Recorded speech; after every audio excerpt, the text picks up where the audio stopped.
Tous. Bonjour Roger, bonjour Annick, bonjour. Je ne peux pas voir ceux qui sont sur Telegram, mais bonjour à chacun d'entre vous. Alors, je dis tout de suite le titre de ce message de cet après-midi. Avec le royaume, la justice. Et nous lisons Matthieu chapitre 6, verset 33. Cherchez premièrement le royaume et la justice de Dieu, et toutes ces choses vous seront données par-dessus. Donc, nous avons déjà bien parlé sur le royaume de Dieu. On va parler un peu sur cette justice. Pardon, ça communique, Michael, je ne sais pas. Euh, tu me fais tousser aussi, au secours. Alors, nous allons parler de la justice, mais de laquelle? Alors, bien sûr, c'est la justice de Dieu. Mais c'est quoi cette justice de Dieu? Allez, allez-y. Répondez à cette question. Quelle est cette justice de Dieu dont nous allons parler? Ah ah. Pas sa bonté, sa sévérité. Non, non, Non, c'est pas ça. non, non. La justice de Dieu. Vous vous êtes jamais demandé qu'est-ce que c'était que cette justice de Dieu dont on parle dans Matthieu 6, 33? Marie, À on n'a lui pas la entendu pas. vengeance, à lui la rétribution. Non, non, non, non. Je disais, c'est pas la vérité, tout simplement. Tout ce qui est Non. juste, c'est la vérité. La Oui, ben, justification. justice, juste, c'est bon, justification. Non, non, c'est pas de ça qu'on va parler. La justice de Dieu, c'est aussi la personne de Christ, non? Que Christ a été fait pour nous, sagesse, justice. Oui, Donc, oui, je oui. dirais c'est Christ. Mais Hein? pas dans le sens du verset de Matthieu 6, 33. Matthieu 6. Donc, ce verset vient en conclusion.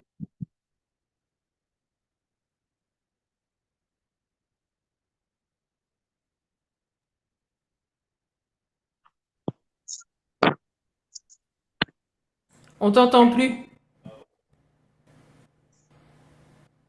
Ouais, mon micro s'est fermé tout seul. C'est moi qui a dû le fermer. Voilà. Ah. Attends. Donc, Ouais. je disais, Matthieu 6, 33 arrive en conclusion sur quel paragraphe? Si vous êtes dans Matthieu 6, vous pouvez y aller jeter un coup d'œil, vite fait. Je salue Israël en même temps qui nous a rejoints. Clément aussi sur Telegram. Bonjour Clément. Que mangerons-nous? Que boirons-nous? Voilà. Donc, on parle, Christiane a trouvé, on parle de l'inquiétude, mais à quel sujet?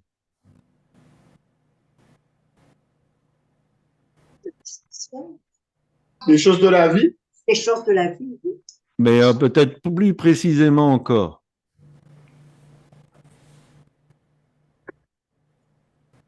De l'indispensable temporel, du temporel indispensable. Voilà. Donc, de Temporel indispensable. l'essentiel, on parle de manger, de boire et de vêtements. C'est quand même des besoins primaires et essentiels. Et comment commence le chapitre 6?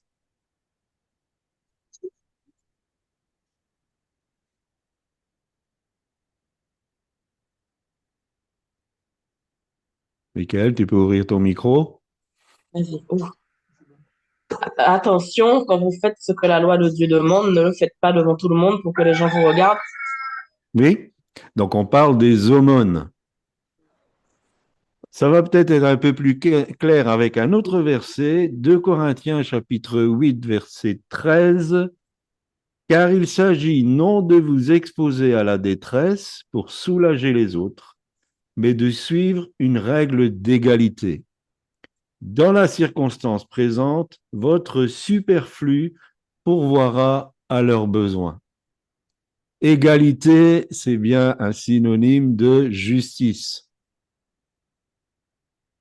Et nous allons parler que dans le royaume de Dieu, la justice de Dieu, c'est qu'il y ait une égalité par rapport à ses besoins primaires.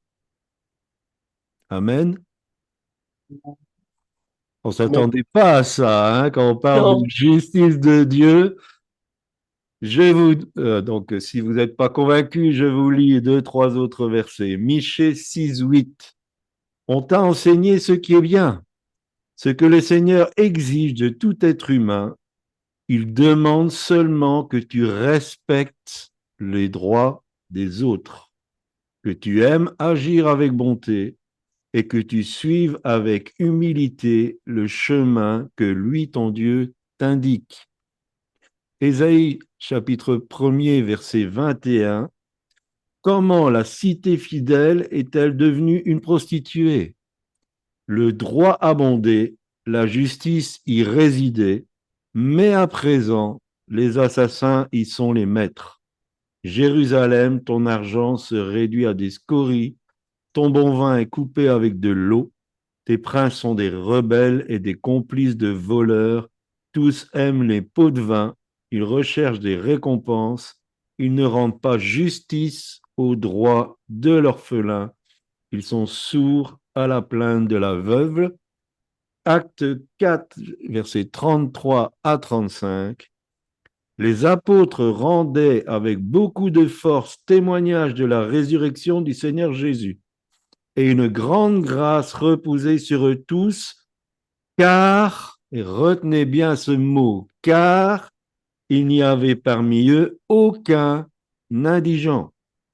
Tous ceux qui possédaient des champs ou des maisons les vendaient, apportaient le prix de ce qu'ils avaient vendu et le déposaient aux pieds des apôtres, et l'on faisait des distributions à chacun selon qu'il en avait besoin. Souvent, nous avons une vision étriquée de la justice de Dieu, le fait qu'il nous a rendus justes. Et comme nous aimons le dire, nous avons été déclarés innocents. Il nous a déclarés innocents, mais la justice de Dieu, c'est que on prenne soin des démunis. Que ce soit les veuves, que ce soit les orphelins, que ce soit les immigrés, que ce soit les opprimés, Dieu se tient du côté des petits et il souhaite que son peuple et que le royaume de Dieu manifeste sa justice dans ce domaine.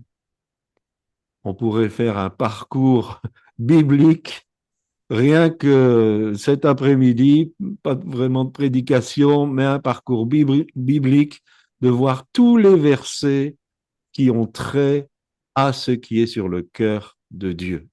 Comme Michée le dit, on t'a enseigné ce qui est bien.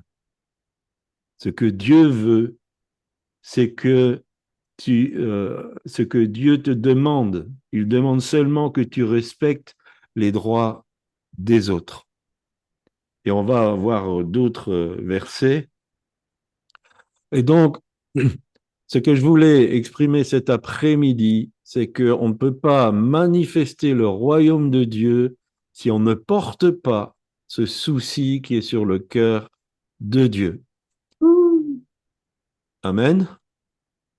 Amen. Donc, nous allons parler de donner. Et c'est pas parce que nous ne faisons pas d'appel aux dons et ça ne changera pas, on ne va pas parler de donner. Si je vous dis Jean 3,16, qui peut me dire Jean 3,16 de tête? Normalement, Car Dieu a tant aimé le monde qu'il a donné son Fils unique, afin que quiconque croit en lui ne périsse pas, mais qu'il ait la vie éternelle. Amen. Donc c'est un verset qu'on connaît très très bien et j'aime toujours à insister, le meilleur synonyme du verbe aimer, c'est donner. Dieu a tant aimé qu'il a donné. Et si je vous dis, ça change très très peu comme référence, 1 Jean, chapitre 3, verset 16. Il y a juste le 1 devant Jean. Qui peut me le dire de tête? Je vous le livre, parce que c'est la suite logique. Nous avons connu l'amour en ce qu'il a donné sa vie pour nous, nous aussi, nous devons donner notre vie pour les frères. Jean 3,16, oui, ça on connaît bien. 1 Jean 3,16, là, nettement moins. Amen. Amen. Alors, nous allons parler de donner. C'est quelque chose qui est sur le cœur de Dieu, qu'il souhaite qu'on apprenne. C'est un domaine important, parce qu'il y a des promesses à la clé. Mais, et nous en avons quand même parlé déjà un peu dans la réunion HDD, c'était un sujet que Olivier avait engagé, donc on est arrivé à certaines conclusions. Donc, j'ai tout l'appui de cette réunion d'HDD sur les conclusions que je vais vous donner. D'abord, il y a des endroits où il ne faut pas donner. Et ça, c'est un de nos chefs de cheval. Oh, ça, c'est un de nos chevaux de bataille. Voilà, dans ce sens-là, ça va aller mieux. La dîme est un principe de l'ancienne alliance. La dîme n'est pas un principe de la nouvelle alliance. Jésus n'a donné aucune recommandation à ce sujet, si ce n'est de reprocher aux pharisiens de donner cette dîme, mais de ne pas respecter ce qui était primordial, à savoir manifester la miséricorde. Alors, on s'appuie sur quoi? Parce que on pourrait dire, puisqu'ils n'en ont pas parlé, Jésus ni les apôtres, on doit se référer à ce que l'Ancien Testament nous dit. Mais Paul a bien expliqué ce principe d'aujourd'hui. C'est lui déjà qui avait dit qu'il y ait un principe d'égalité. 2 Corinthiens chapitre 9 verset 7 nous dit que chacun donne comme il a résolu en son cœur, sans tristesse ni contrainte, car Dieu aime celui qui donne avec joie. Si on est dans la contrainte, si on est dans la tristesse, si on donne sans joie, ça sert à rien. Dieu dit, garde tes sous, garde tes trucs. Moi, je veux que tu apprennes à donner avec joie. Et si on est sous le fait de payer la dîme, en plus, on incite vraiment, on paye la dîme. Quand je paye une facture, je ne le fais pas toujours avec joie. C'est une obligation, c'est quelque chose que je dois faire si je ne veux pas avoir de problème. Mais je ne le fais pas toujours avec joie, surtout quand la facture est beaucoup plus élevée qu'on avait prévu qu'elle soit. Mais je le fais, c'est une contrainte. Si on paye la dîme, si on est sous une loi, on est sous une contrainte. Et je répète, Dieu nous dit, ce que tu fais, ça sert à rien. Parce que je souhaite que tu donnes avec joie. Romains chapitre 12, le verset 8 nous dit que celui qui donne le fasse avec libéralité. La libéralité, c'est de la générosité. Et le sentiment de générosité, ça veut dire qu'on donne avec largesse. On ne nous arrache pas ce qu'on donne. Quand on est généreux, on le fait de bon cœur. On le fait avec joie. Et on ne cherche pas une contrepartie. On le fait sans arrière-pensée, avec bienveillance. Donc celui qui est généreux, d'abord, il n'est pas dans la tristesse, ça c'est sûr. Il n'est pas dans une contrainte. Il le fait parce que c'est un élan de son cœur. Et il le fait avec joie. Ça lui procure de la joie. Et il n'a pas d'intérêt caché derrière. Il ne recherche pas quelque chose derrière cette générosité. Il le fait et il démontre, quand il est enfant de Dieu, clairement le cœur de Dieu. Quand Dieu donne, il n'a pas d'arrière-pensée. Dieu ne calcule pas. Il est magnanime, Dieu. Le pardon dont nous avons été l'objet est immense. Dieu est magnanime. comme cette parabole de Matthieu 25 où le roi a remis une dette énorme. Donc nous devons donner avec libéralité, qu'on le fasse avec libéralité. Donc donner sous la contrainte, terminé. Donner sous la tristesse, terminé. Payer la dîme, arrêtez ça. Et deuxième des choses où il ne faut pas donner, parce que nous, on en a entendu des vertes et des pas mûres, alors on se lève dans notre indignation devant les choses qu'on peut faire au nom de Dieu, ne donnez plus pour des activités spirituelles. Acte 8, verset 20. Mais Pierre lui dit que ton argent périsse avec toi, puisque tu as cru que le don de Dieu s'acquérait à prix d'argent. Si vous croyez que les bénédictions spirituelles s'acquièrent à prix d'argent, parce qu'on vous enseigne comme ça, arrêtez. Pierre est sévère, il dit que tu puisses périr avec ton argent. Matthieu 10, verset 8, guérissez les malades, ressuscitez les morts, purifiez les lépreux, chassez les démons. Vous avez reçu gratuitement, donnez gratuitement.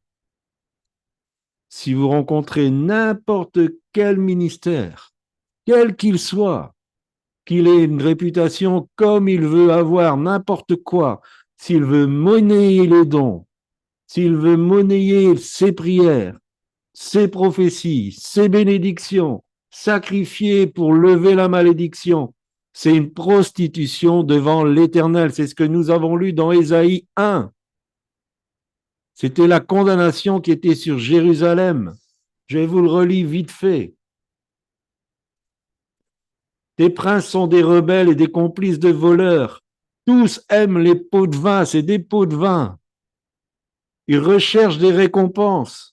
Ils ne rendent pas justice.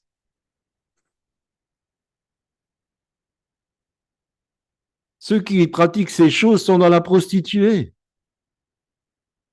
Ils ne sont pas dans la véritable Église. Alors arrêtez, n'ayez pas peur d'eux. Sortez de ce joug, de cette condamnation qui est sur vous. Sortez.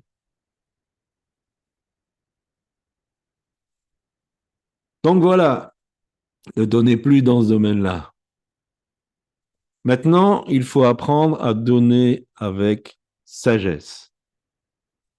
Mais avant cela, est-ce que vous avez des réactions, des questions?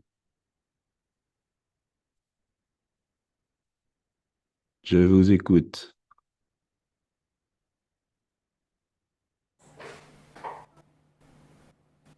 Vas-y, William. Oui, j'ai une question dans Matthieu 8, verset 4, où il nous dit, Jésus, après avoir guéri le lépreux, lui dit, puis Jésus lui dit, garde-toi d'en parler à personne, mais va te présenter au sacrificateur et présente l'offrande que Moïse a prescrite afin que cela leur serve de témoignage. Oui. Je voudrais un peu comprendre le sens. Parce que je Oui, donc on est toujours dans l'ancienne alliance. Le ministère de Jésus s'est toujours manifesté dans l'ancienne alliance. Et donc Jésus était respectueux de la loi mosaïque parce qu'il n'avait pas encore donné sa vie en sacrifice. Donc on est toujours dans les recommandations de l'ancienne alliance. Et donc il l'a fait dans un temps précis. Mais ça ne veut pas dire que c'était une recommandation de sa part. Voilà comment j'interprète ce texte, William. D'autres choses? Merci. Merci. Bien compris. Alors, il faut donner avec sagesse. Pourquoi? Parce qu'il y a des principes à respecter. Et le premier des principes se trouve dans 1 Timothée, chapitre 5, verset 8. C'est un verset que vous avez déjà entendu, mais que nous allons répéter. Si quelqu'un ne prend pas soin de sa parenté, et surtout des membres de sa propre famille, il a trahi sa foi, il est pire qu'un incroyant. La première des choses, c'est qu'il faut prendre soin de son foyer. C'est la première. Il n'est pas question de mettre son foyer en danger pour donner, pour aider les nécessiteux, accueillir des gens chez soi alors que ça peut mettre la famille en danger. Tout ça, c'est de la chair. Donner de cette manière, c'est donner dans la chair. Dieu nous demande de faire les choses avec la sagesse spirituelle. Donc, la première des choses, c'est qu'il faut préserver le foyer et prendre soin de sa famille. Donc, la première orientation du don doit être qu'il n'y ait pas de manque dans la maisonnée. Le foyer, l'épouse, enfant, alors enfant légitime ou adopté, on va dire, qu'on a quand même dans le peuple de Dieu beaucoup de familles qui sont recomposées. Donc, il faut prendre soin autant des enfants qui sont pas, nous n'avons pas été le géniteur, mais il faut en prendre soin. Ils sont dans la maison, c'est la même manière. C'est une part qui est du nécessaire, pas du superflu. Le fait qu'ils aient ce qu'il faut, c'est pas du superflu. C'est notre première mission. Alors bien sûr, ça ne concerne pas les envies, les caprices et tout ce qui n'est pas essentiel. Parce que bon, des jeunes à la maison, on en a eu, on sait ce que c'est. Et puis, bon, il y a la pression de la mode, des copains et tout ça. Donc, on ne parle pas de choses qui sont superflues, sinon vous allez donner nulle part. Alors, on peut ouvrir un peu plus le cercle aux parents et aux enfants, dans le sens qu'ils ne sont pas sous le même toit. Éphésiens chapitre 6, verset 2 nous dit « Honore ton père et ta mère », c'est le premier commandement avec une promesse. Comment on honore son père et sa mère? C'est-à-dire que on veille qu'ils aient ce qui est nécessaire à leur subsistance. Ce n'est pas toujours le cas, mais ça peut arriver qu'ils n'aient pas ce qui est nécessaire à leur subsistance. On prend souvent l'exemple qu'à un moment donné, Jésus, j'en ai parlé récemment, s'est séparé de sa mère et de ses frères parce qu'il le prenait pour un fou et qu'ils étaient en train d'entraver son ministère. Donc il a clairement dit, ma famille, c'est ceux qui font la volonté de Dieu. Mais à la croix, imaginez, Christ est sur la croix, mais il prend soin de sa mère. Et il dit à Jean, voici ta mère. C'est-à-dire que, bon, il n'y avait pas de sécurité sociale, Jean prenait en charge Marie. Donc même s'il y a eu des problèmes familiaux, on n'est pas en train de parler de renouer avec des parents qui sont toxiques, excusez-moi du terme, ou un père qui est violent, qui est dominateur. On ne parle pas de ça. On parle de veiller à ce qu'ils aient néanmoins ce qu'il faut pour subsister. Ça, c'est honorer son père et sa mère. Et il y a une promesse qui est rattachée à ce fait.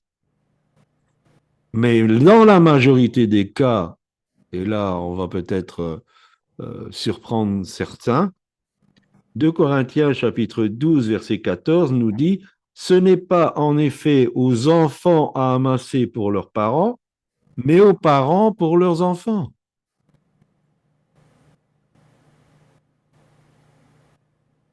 c'est aux parents à aider leurs enfants. Et donc, quand le foyer est bien protégé sur ce niveau-là, s'il y a possibilité de donner, il faut aider les enfants à pouvoir progresser dans la vie. Aider leurs enfants. Il faut aider les enfants. Je ne sais pas, j'ai de l'écho. J'ai eu un problème. Ah. Alors ici, nous sommes bien sûr dans des cas vitaux, mais sinon, le principe premier, c'est que les parents aident les enfants. Ensuite, donc c'est important de respecter ces choses si on veut donner avec sagesse. Ensuite, viennent les frères et sœurs en Christ, nécessiteux, et spécialement les veuves et les orphelins.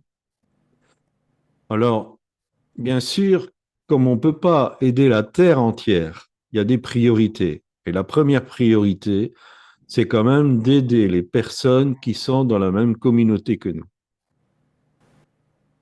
C'est disons, important. Jacques chapitre 2, versets 14 à 16. Mes frères, que sert-il à quelqu'un de dire qu'il a la foi s'il n'a pas les œuvres? La foi peut-elle le sauver? Si un frère ou une sœur sont nus et manquent de la nourriture de chaque jour, et que l'un d'entre vous leur dise, allez en paix, chauffez-vous et vous rassasiez, et que vous ne leur donniez pas ce qui est nécessaire au corps, à quoi cela sert-il? Jacques est en train de démontrer que si on dit qu'on a la foi et qu'on n'aide pas ceux qui sont dans le besoin, notre foi, elle est vaine, elle ne sert à rien. Elle doit trouver une concrétisation. Alors, on parle bien de personnes qui ont des gros problèmes. Ils sont nus, ça veut dire qu'ils n'ont plus de vêtements. Ils manquent de la nourriture de chaque jour. On ne parle pas de ceux qui se plaignent beaucoup, mais finalement, qui ne manquent de rien. On parle vraiment de personnes qui sont dans des situations très, très difficiles. Donc, il faut abandonner le langage hypocrite. « Oh, je vais prier pour toi ». C'est la même chose. Le fait de dire « Allez-y, chauffez-vous, rassasiez-vous, allez en paix ». Et dire « On prie pour vous, rassurez-vous ». C'est hypocrite. Il faut prendre à cœur ceux qui sont dans le besoin comme ça. On n'a peut-être pas beaucoup, mais il y en a. 1 Jean chapitre 3, versets 17 et 18. C'est juste après 1 Jean 3, 16. Donc, si quelqu'un possède les biens du monde et que, voyant son frère dans le besoin, il lui ferme ses entrailles, comment l'amour de Dieu demeure-t-il en lui? Petits enfants, n'aimons pas en parole et avec la langue, mais en action et avec vérité. À dire j'aime Dieu, je manifeste l'amour de Dieu, c'est facile. Les gens disent, c'est pas en parole qu'on doit le faire. C'est d'une manière concrète, en action et avec vérité. Nous sommes appelés à veiller les uns sur les autres et à donner de notre superflu pour ceux qui sont dans le manque. C'est ce que Paul disait, ce qu'on a lu au départ. Alors, c'est quoi donner le superflu? Est-ce que vous vous êtes déjà demandé c'est quoi donner le superflu? C'est quoi la règle d'égalité qui est la justice de Dieu? Jésus l'a dit. Il a donné un exemple très simple.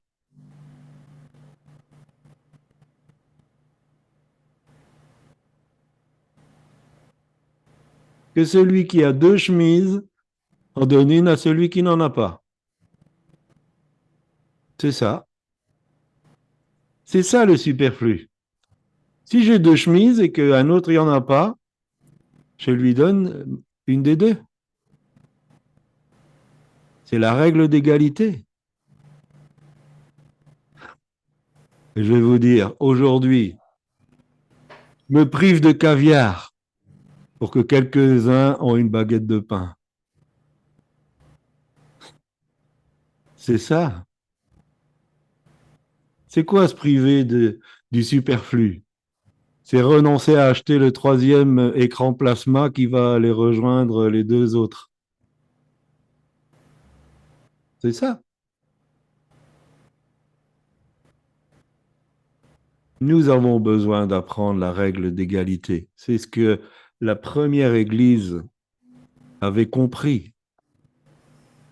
Elle avait compris ce principe. Je ne suis même pas sûr que les apôtres ont dû prêcher là-dessus. Ça s'est fait naturellement. Ils étaient remplis du Saint-Esprit, ils étaient remplis de l'amour de Dieu. Et ça devenait naturel. Et rappelez-vous ce que je vous ai dit. Quel mot il fallait retenir dans cette lecture d'Actes? Qui peut me rappeler le mot qu'il fallait retenir? Ce petit mot qui est lourd de sens.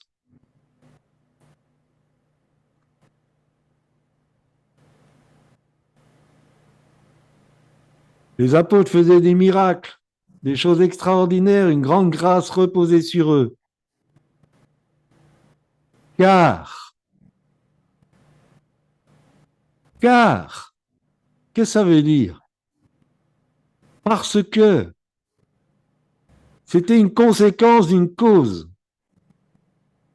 La cause, il n'y avait parmi eux aucun indigent. Quand on lit la parole de Dieu, il faut faire attention à ce genre de détails. Il faut comprendre. On voit, les apôtres, ils faisaient des miracles. Ah, super, nous, on a envie de vivre les miracles.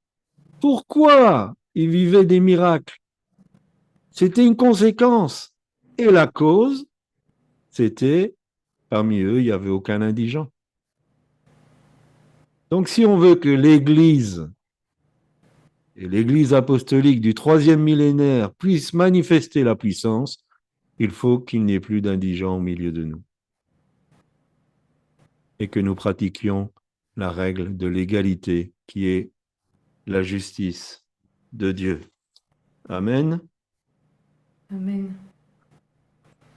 Alors, je me sens libre de parler du 3e cercle, on va dire, parce qu'il est biblique, donc il est important aussi. Et donc, n'y voyez pas une manière déguisée de faire des appels aux dons. Galates 6:6, celui qui reçoit la parole de Dieu doit partager ses biens avec celui qui lui donne cet enseignement. Romains 10, versets 14 et 15. Comment donc invoqueront-ils celui en qui ils n'ont pas cru? Et comment croiront-ils en celui dont ils n'ont pas entendu parler? Et comment en entendront-ils parler s'il n'y a personne qui prêche? Et comment y aura-t-il des prédicateurs s'ils ne sont pas envoyés? On retrouve aussi dans cette nouvelle alliance le fait d'investir dans les pierres vivantes et spécialement dans les ministères de la parole. Que ce soit ceux qui donnent l'enseignement, que ce soit ceux qui vont annoncer l'évangile, la parole nous dit qu'il faut savoir donner à ces personnes pour que le royaume de Dieu puisse avancer. C'est nécessaire. Et malheureusement, souvent, l'enseignement n'est pas de qualité parce que ceux qui doivent l'enseigner n'ont pas la possibilité de pouvoir bien se consacrer à ce domaine. Parce qu'ils doivent eux-mêmes aussi assumer des besoins de famille, un travail séculier à côté du service de Dieu. Alors, je ne suis pas en train d'encourager tout le monde à quitter son travail parce qu'il rêve d'un ministère. Je ne suis pas en train de dire ça. Mais c'est important que quand les ministères ont été éprouvés, qu'on sent qu'il y a vraiment quelque chose de la part de Dieu, de participer à l'avancement du royaume de Dieu au travers de ces ministères. Et quelque part, la bénédiction qu'ils reçoivent, on la reçoit aussi. Jésus a dit, celui qui donne un verre d'eau à un de ses prophètes, s'il le reçoit en qualité de prophète, il reçoit une récompense de prophète. Ce n'est qu'un verre d'eau. Donc si vous participez à l'avancement du royaume de Dieu en soutenant un ministère reconnu, éprouvé, qui n'est pas là pour profiter des gens, mais qui porte vraiment le désir d'apporter la vérité, soutenez-le pour qu'il puisse avoir plus de facilité et de liberté pour se consacrer dans ce domaine. On ne retrouve pas de recommandations pour les bâtiments et le matériel. Pourquoi? Parce que les, les églises fonctionnaient avec ce qu'ils avaient à disposition. Paul allait dans les synagogues, les premiers chrétiens allaient dans le temple de Jérusalem et ils se réunissaient en maison. Quand on se réunit en maison, cette maison, elle est à quelqu'un. Peut-être qu'il est locataire, mais en tout cas, elle est à quelqu'un. Donc, ce quelqu'un paye le loyer, paye l'électricité, paye le chauffage. Donc, quand l'Église va se réunir en maison, les frais de bâtiment, de matériel, de belles chaises, d'estrades et tout ça, ce sera plus nécessaire. Et bien souvent, je suis convaincu qu'il y a eu des investissements dans des briques, dans des bâtiments qui ont privé des serviteurs de Dieu de ce qu'ils avaient besoin pour faire avancer le royaume de Dieu. Et certains se construisent des empires. Certains se construisent des empires. Donc, il n'y a aucune recommandation d'investir dans des bâtiments et dans du matériel. Mais il y a des recommandations d'investir dans des pierres vivantes, dans des personnes. Il y a un encouragement à soutenir les prédicateurs afin qu'ils puissent se consacrer à cette tâche. Et enfin, dernier cercle, Matthieu 5, 42, « Donne à celui qui te demande et ne te détourne pas de celui qui veut emprunter de toi. »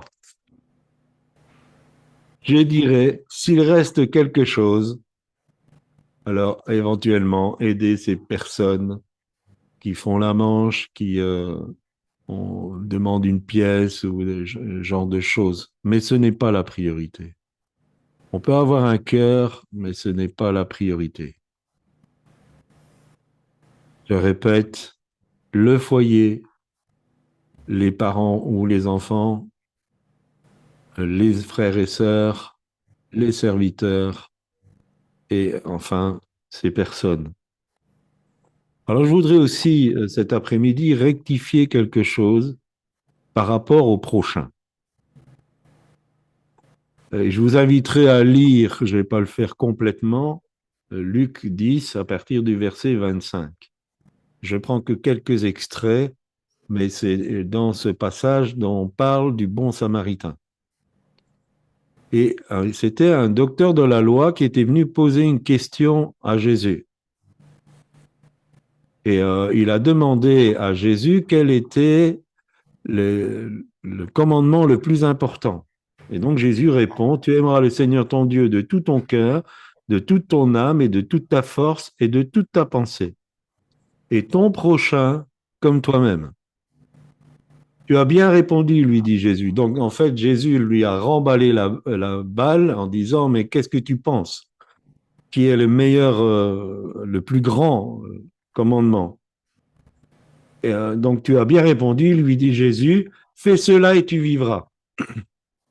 Et lui, donc le docteur de la loi, voulant se justifier, dit à Jésus, et qui est mon prochain? Et donc Jésus va parler du bon samaritain. Et après avoir parler du bon samaritain, il va dire lequel de ces trois, donc il y avait un sacrificateur, il y avait un lévite et il y avait le bon samaritain. Lequel de ces trois te semble avoir été le prochain de celui qui était tombé au milieu des brigands? C'est celui qui a exercé la miséricorde envers lui, répondit le docteur de la loi. Et Jésus lui dit, va et toi, fais de même. À la lumière de ce passage, notre prochain n'est pas n'importe qui, mais c'est celui qui nous a fait du bien. Aimer son prochain comme soi-même doit aller à une personne qui nous a fait du bien. C'est important parce que on dit il faut aimer l'autre comme soi-même. Et je ne suis pas d'accord. Je ne suis pas d'accord. Parce qu'on se met en difficulté. Et quelquefois, parce que on veut mettre ça en pratique, on se culpabilise. Et on cherche le problème, il est où? Ce que Jésus dit, tu dois aimer ton prochain, celui qui t'a fait du bien, comme toi-même. Quand Jésus nous demande d'aimer notre prochain comme nous-mêmes, il nous demande en fait d'aimer ceux qui nous ont aimés, secourus et aidés.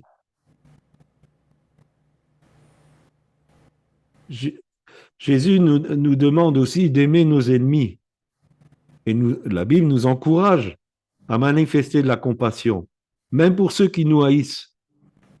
Mais aimer comme soi-même, c'est réservé au prochain, à celui qui nous a fait du bien, à ces bonnes personnes qui ont manifesté leur amour. Et Jésus dira aussi, va et toi fais de même à ce docteur de la loi. Le Seigneur nous appelle à être le prochain pour quelqu'un. Et peut-être, et ce serait mieux, pour plusieurs. C'est ça la loi de l'égalité. Soyons le prochain, soyons le bon samaritain pour quelqu'un. Dieu nous demande d'exercer la compassion et la miséricorde, même si cela nous coûte. Quelle est ma réaction face à la misère humaine? Si je voyais un frère, une sœur en sang, qu'est-ce que je vais faire? Je vais lui porter secours ou m'enfuir?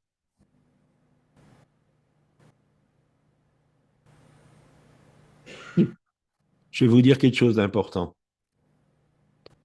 Tous les gestes d'amour, d'entraide, de secours, de compassion, d'altruisme que nous allons faire auront une portée éternelle. Parce que l'amour est éternel. C'est 1 Corinthiens, chapitre 13, verset 8, qui nous dit cela.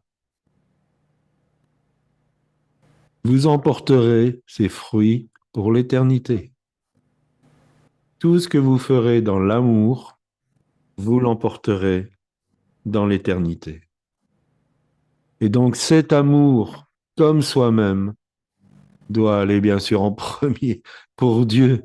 C'était lui le meilleur samaritain pour nous. Il a pris soin de nous. Il a été nous chercher dans notre bourbier. Il a donné de lui-même, il a donné sa vie afin que nous soyons guéris. Et après, aimons comme nous-mêmes ceux qui nous font du bien, qui nous aiment, qui nous apportent quelque chose. Et devenons nous-mêmes le prochain pour quelqu'un. Alors, c'est une affaire de budget. On revient à 2 Corinthiens, chapitre 9, verset 7. Que chacun donne comme il l'a résolu en son cœur, sans tristesse ni contrainte, car Dieu aime celui qui donne avec joie. Dans notre budget, et notre budget, il est différent pour chacun. Prenons la décision de mettre à part quelque chose. qui ne sera pas du nécessaire de la maisonnée. Quand nous faisons notre budget, prenons une décision en disant, je vais donner telle part pour ce qu'on m'a dit cet après-midi. C'est pas 10%, ça dépend de chacun. Le pourcentage n'est pas important parce que 10% pour certaines personnes, c'est énorme. Et pour d'autres, ce sera une bagatelle. Donc, celui pour qui c'est énorme, ce sera un sacrifice terrible. Pour celui que c'est une bagatelle, ce sera la conscience sera tranquille. On rentre plus dans des pourcentages. Dans mon budget, qu'est-ce que je peux mettre de côté pour donner, pour montrer le caractère de mon Père? Ensuite, demandons à notre propriétaire, c'est le Seigneur. C'est lui le propriétaire de notre vie. Où ce montant doit être investi? Seigneur, je suis que le gérant de ce que tu me donnes. Qu'est-ce que je dois faire avec cette part que je mets de côté? Et le Seigneur va vous montrer. Ne faites pas des dons à l'aveugle. Participez à quelque chose de concret. Ne faites pas des dons à l'aveugle. Cherchez Dieu, réfléchissez, ayez de la sagesse. Et puis quand le Seigneur vous donne une conviction, faites-le. Et que votre don ne soit pas à l'aveugle, mais qu'il concerne quelque chose de concret. Et si vous n'avez rien de concret, s'il n'y a pas de possibilité, gardez ce que vous avez mis de côté, mettez-le en sûreté, y rajoutez à chaque fois que vous faites votre budget. Et à un moment donné, peut-être que ce sera une belle somme et vous pourrez investir cette somme dans le royaume de Dieu. Mais ne faites pas à l'aveugle. Et soyez fidèles et réguliers. C'est important. Soyez fidèles et réguliers. Si vous vous engagez dans le soutien peut-être de certains parrains des orphelins, par exemple, ou des enfants en difficulté, soyez fidèles et réguliers. Voilà, ma conclusion serait Matthieu chapitre 6, 33, on y revient. Cherchez premièrement le royaume et la justice de Dieu, et toutes ces choses vous seront données par-dessus. Tous ces sujets d'inquiétude, pour le manger, le boire, le vêtement, tout ça, ça sera donné par-dessus. Si nous manifestons la justice de Dieu, c'est une promesse, et Dieu tient toujours ses promesses. Dieu tient toujours ses promesses.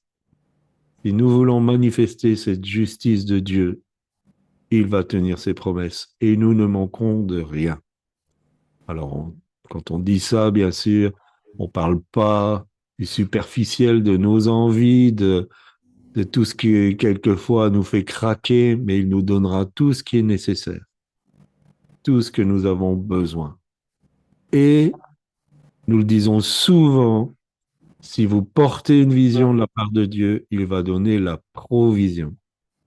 Si c'est une vision de Dieu, que la provision n'est pas là, attendez la provision. Ça veut dire que ce n'est pas encore le temps de Dieu. Ça ne veut pas dire que la vision n'est pas bonne, mais ce n'est pas encore le temps de Dieu. Et si vous avez une vision, ne pleurez pas après un soutien financier. Dieu donnera la provision au bon moment. Et d'ailleurs, quand on pleure après des provisions matérielles, c'est qu'on n'a pas la foi. C'est qu'on ne croit pas qu'on a une vision de Dieu. Ça n'aurait pas de sens si Dieu nous demande de faire quelque chose et qu'il ne nous donne pas les moyens. Voilà, j'ai terminé. J'espère que ce message vous a fait du bien, vous a libéré peut-être pour certains. Et je vais rejoindre ma petite chérie. On va avoir un temps de prière ensemble.